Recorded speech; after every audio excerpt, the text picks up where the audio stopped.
Hi friends. Now I want to tell you people about a great personality, an unsung hero we can say. But why he came into news means because of one movie, who is none other than C. Shankaran Nair. So recently we have seen Kesari Chapter 2, the untold story of Jallian Wala Bhag massacre, which portrays Shankaran Nair as an unsung hero. So that's why it came into news now. We have so many personalities like this, but a few will miss out. We can use this personality as example in while writing essays and ethics answer, I feel. So Shankaran Nair, he's from Kerala actually. He's a known Indian lawyer, and he's also stalwart of Indian national movement. And one more thing is he presided over INC session which had held in Amravati. Uh, so uh, what is the Jallian Wala Bhag massacre actually?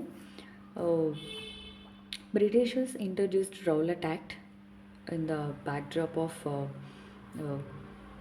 increasing nationalist movement and unrest in India.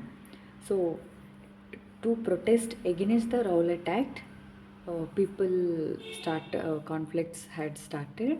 So, because of those reasons, Britishers has actually restricted the movement of people actually. But people didn't know that, and on the day of Kal Baisakhi, that is 13th April 1919, people had gathered at Jallianwala Bagh, and General Dyer, by following his higher authorities, he came and he ordered his soldiers to start shooting. Unfortunately, that hall where people were gathered, it is having only one narrow passage. Peop- uh, People were not having any other way except becoming prey for this General Dyer shooting. So finally, according to the reports, so many were killed and injured. So to fight against this mm, brutal killings, uh, Shankaran Nair filed case against General Dyer and fought for it, but finally he didn't mm,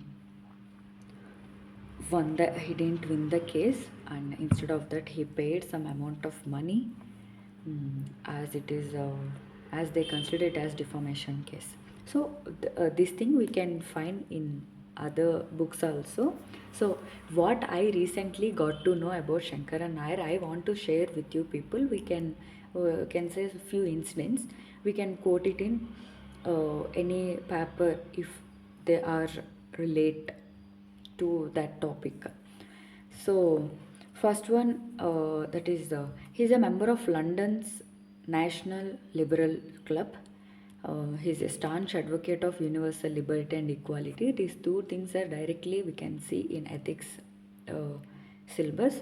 So, when it comes to universal liberty and equality, we can quote Shankaran Nair's name, and it is one of incidents from his college days. So Justice Holloway, he's a English judge actually, and he was telling English were the only people never conquered.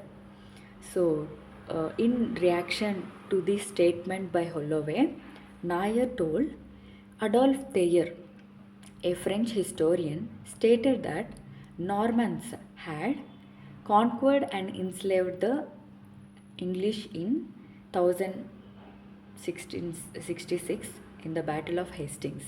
Like what he told is, in one of the books, this historian has mentioned that Englishers were also enslaved and conquered. He told it seems. So it shows his boldness, courage, and his what we call his command over history, we can say. And then Holloway told that these Normans were no other people. They are from my own origin only. So we are all on same line. For this, Nair told, then we are also on same line because we all came from or descended from Adam, according to Bible. So we are also same line. Naya told it seems. This shows his racial justification, his way of secularism, and belief in universal human equality and rational worldview. So this is the one of the incident during his college days actually. And then he is a criticizer of Gandhi. We can see his criticism against Gandhi in his book Gandhi and Anarchy.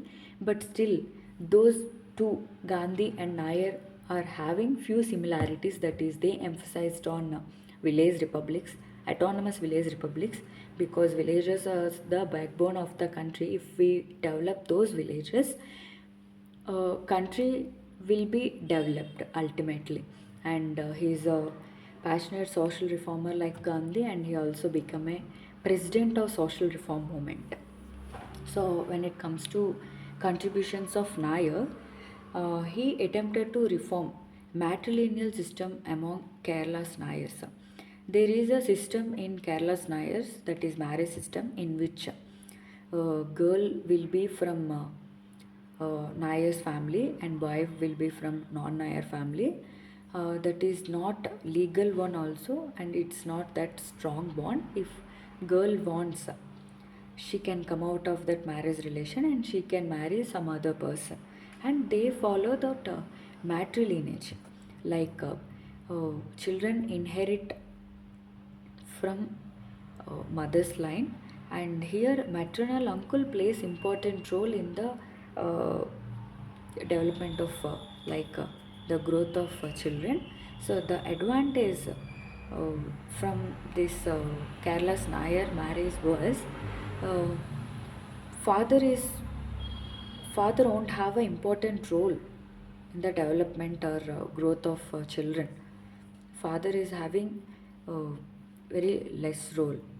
So that is the reason why he wanted to reform that matrilineal system, and also he oppressed.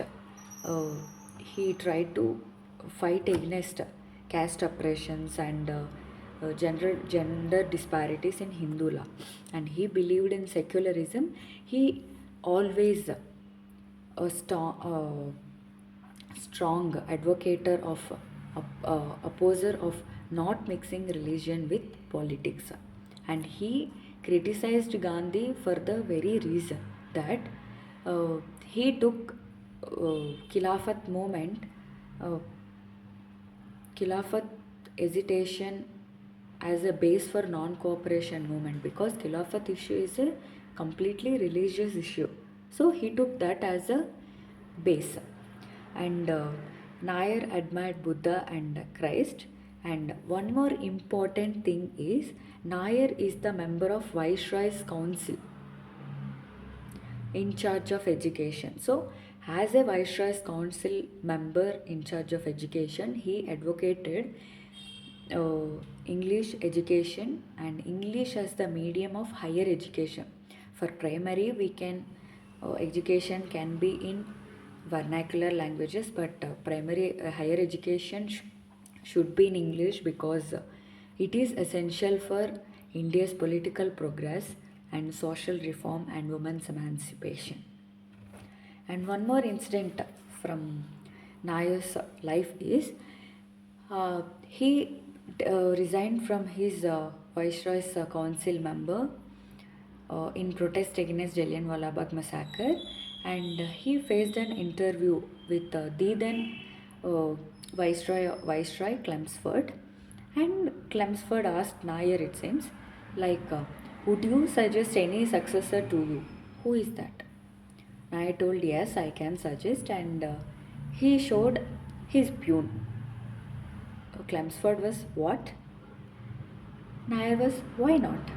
He is a tall, strong person, handsome. Moreover, that will agree to anything you say. He can become an ideal council member. This answer shows his fearlessness, guts to challenge Britishers face to face if they commit any mistake against Indians. This is one of the incidents, and one more is a person in higher position wrote in his book about Nair.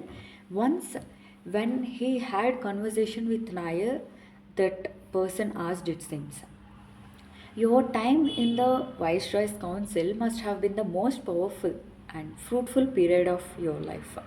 He asked, that may be the fruitful period of your life, if I am correct. Nair was like, fruitful? It is hellish, hellish, he told, it seems. But he gave a pause.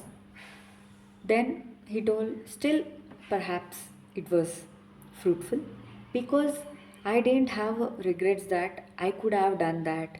I could have done that for my country. I could have fight even more. I never had those regrets because I had fought against Britishers for my country to the full of my strength. So I never had regrets, and I hope it is only for larger cause, he told itself. So we can say Naya's tenure hell for Britishers but fruitful for him. And it is other way around. It cements the Nayar's place among the people, among the people who fought for nation's building. So finally we can say Shankaran Nair was a visionary, liberal, secularist and a fearless advocate of justice. So these are the characteristics we can say from Shankaran Nair's life. I hope you will understand, you understood. If I went anywhere wrong, please comment below. Thank you.